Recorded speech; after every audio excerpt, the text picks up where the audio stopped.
Hello friends, good morning. हमारे YouTube channel पर आप सभी का स्वागत है। तो फ्रेंड्स, आज हम हिंदी में कारक पढ़ेंगे एक ज़बरदस्त कंटेंट के साथ। ठीक है, अगर आप इसको पूरा देख लेते हैं तो आपको कहीं से किसी भी बुक से पढ़ने की ज़रूरत नहीं पड़ेगी। आप कॉपी कलम लेकर के बैठिएगा और पूरा इसको एक नोट्स बनाइएगा और एग्ज़ाम के पहले आप इसको देख करके जाइएगा। आप देखेंगे कि कई किताबों का समरी सिर्फ एक पीपीटी में मिलेगा, आपको एक क्लास में मिलेगा।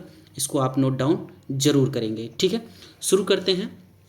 अगर हम आपसे कहें कि कारक किसे कहते हैं या कारक क्या होता है, तो किसी कार्य को करने वाला, ठीक है, या कह सकते हैं जो क्रिया करता है वह कारक कहलाता है। ठीक है, खैर ये एग्जाम में नहीं आता है, लेकिन एग्जाम में जो आता है वो ये है कि कारक कितने प्रकार के होते हैं। अगर हिंदी में बात किया जाए तो कारक कुल 8 प्रकार के होते हैं, लेकिन वहीं आचार्य किशोरीदास वाजपेयी के अनुसार अगर पूछा जाए या कहा जाए तो हिंदी में कारक 6 प्रकार के होते हैं। ठीक है, तो आइए 8 कारक देख लेते हैं। यहाँ पर दिया गया है कारक और यहाँ पर दिया गया उसके विभक्ति चिन्ह, यानी कैसे हम पहचानेंगे कि इसमें कौन सा कारक है। ठीक है, अगर बात करें कर्ता कारक की, तो कर्ता कारक में जो विभक्ति चिन्ह होता है वो ने होता है, कर्म में को होता है, करण में से के द्वारा होता है, संप्रदान में के लिए होता है, अपादान में से अलग होता है, संबंध काकी के होता है और संबोधन हे अरे होता है। लेकिन आपको इस तरह याद नहीं करना है, आपको ऐसे याद करना है कर्ता ने कर्म को करण से द्वारा, संप्रदान के लिए, अपादान से अलग, संबंध काकी के, संबोधन हे अरे। ठीक है, इतना चीज़ देख लिया आप। ठीक है, तो अब शुरुआत करते हैं पहले कर्ता कारक से। ठीक है, यहाँ पर देखेंगे आप कर्ता कारक। कर्ता कारक, कर्ता मतलब कार्य करने वाला। ठीक है, कर्ता कारक का विभक्ति चिन्ह ने होता है, आप देख लिए। जैसे उदाहरण के तौर पर देखेंगे, अध्यापक ने पाठ पढ़ाया, तो यहाँ विभक्ति चिन्ह ने आ गया है, यानी यहाँ पर ये जो लिखा गया है ने, इससे हमें पहचान हो गई कि इसमें कर्ता कारक है। ठीक है, अगला अगर देखेंगे उदाहरण, मीरा ने गाना गाया, तो इसमें भी विभक्ति चिन्ह ने दिया है, तो हम ये समझ जाएंगे यहाँ भी कर्ता कारक है। लेकिन अगर वहीं विभक्ति चिन्ह न दिया गया हो तो क्या करेंगे, तब कैसे समझेंगे कि इसमें कौन सा कारक है। ठीक है, जैसे उदाहरण के तौर पर देखेंगे, सत्यम खाता है, तो सत्यम खाता है, अगर हम पूछे कौन खाता है तो सत्यम ने। ठीक है, तो इसमें ने कहीं ना कहीं छुपा हुआ है। जैसे अनुज पढ़ता है, कौन पढ़ता है, अनुज। अगर फिर कहें कि प्रिंस खाना खाता है, ठीक है, खाना किसने खाता है, प्रिंस ने, यहाँ पर अनुज ने, यहाँ पर सत्यम ने। तो आपने देखा कि इन जो पद दिए हैं, पद में कहीं ने छुपा हुआ है, तो जहाँ पर ने आता है वहाँ कर्ता कारक हो जाता है। समझ में आया। ठीक है, आगे बढ़ते हैं। उसी प्रकार हम देखेंगे कर्म कारक।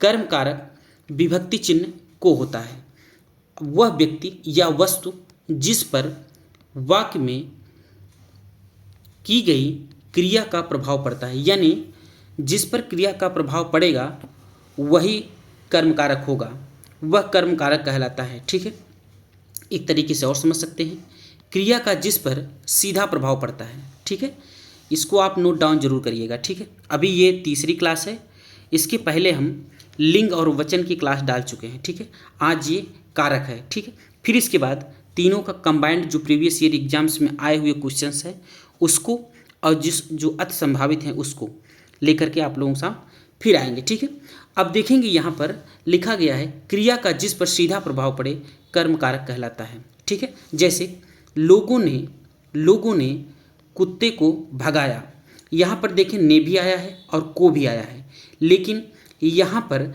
हमें पकड़ना कैसे है, क्रिया का जिस पर सीधा प्रभाव पड़े, यानी लोगों ने किसको भगाया, कुत्ते को, इसमें को आ रहा है, तो यहाँ विभक्ति चिन्ह जब हमको को मिल गया तो हम ये समझ जाएंगे कि यहाँ कर्म कारक है। समझ में आया।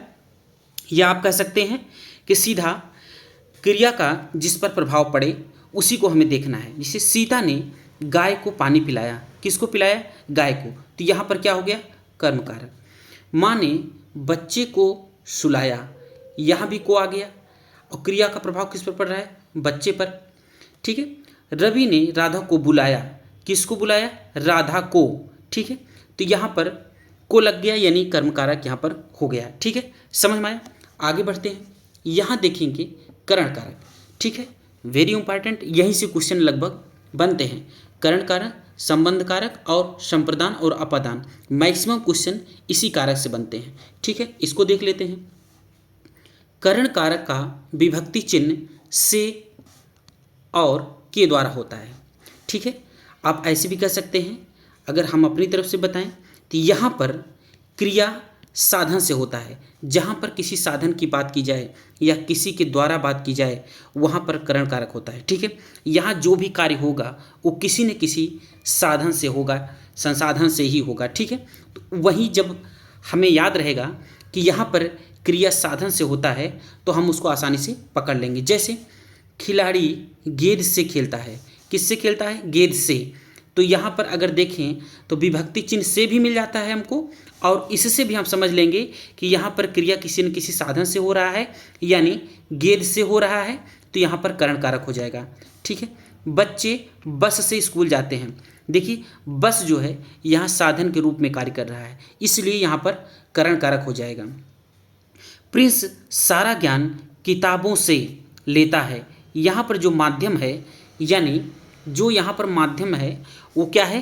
किताब। यानी किताब जो है एक माध्यम है ज्ञान अर्जित करने का, इसलिए यहाँ पर क्या हो जाएगा? करण कारक। ठीक है, भगवान राम ने रावण को बाण से मारा। बाण से मारा, तो यहाँ पर साधन क्या है? बाण से।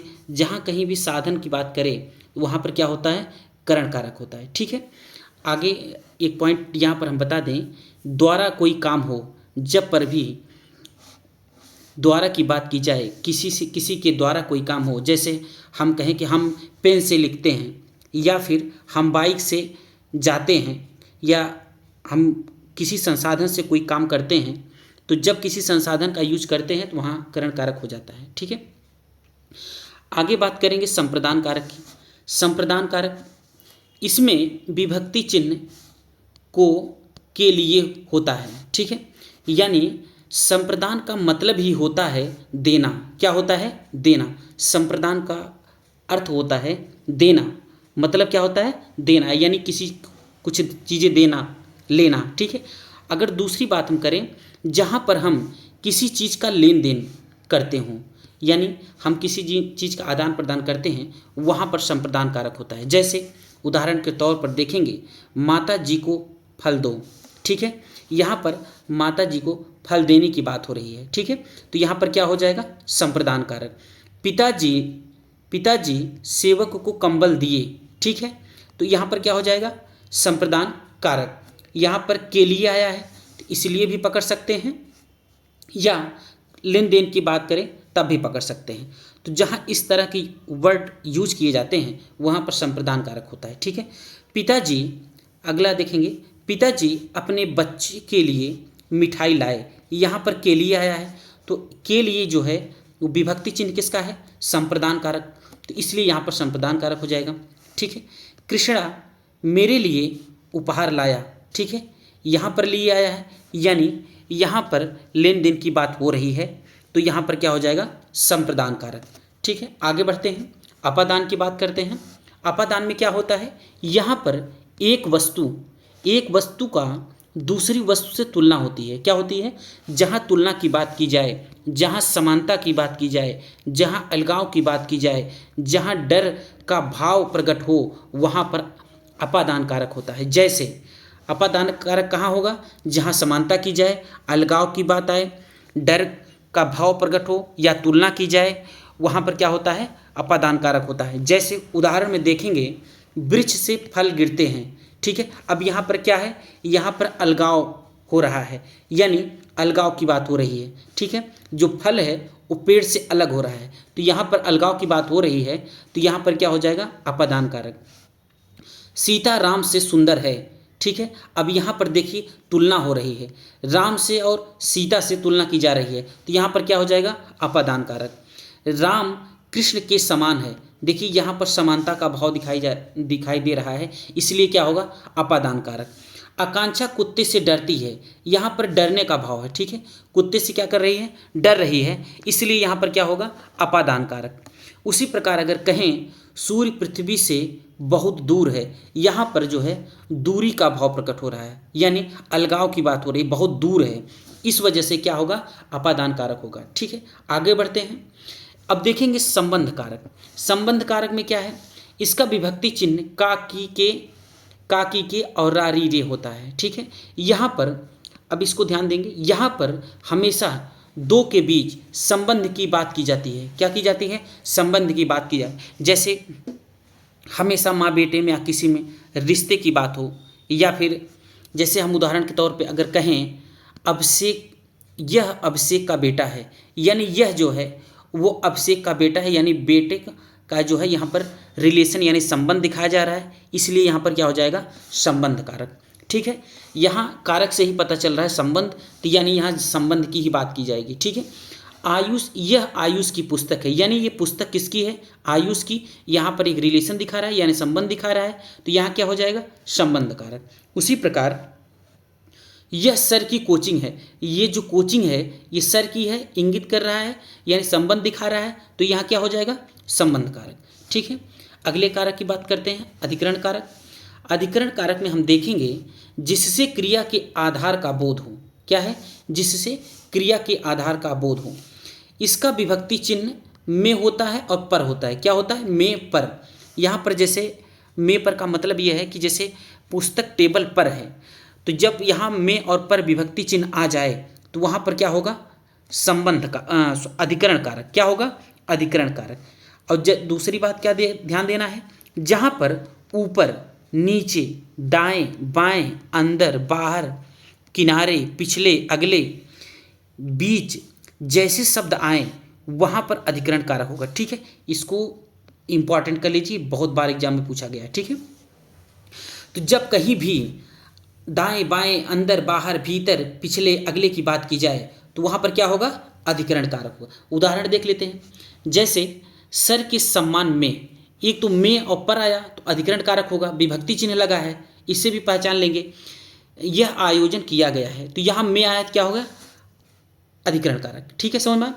टीवी टेबल पर है, देखिए पर आ गया है तो विभक्ति चिन्ह पर होता है, टीवी जो है वो टेबल पर रखी गई है। ठीक है, इसलिए क्या होगा, यहाँ पर अधिकरण कारक हो जाएगा।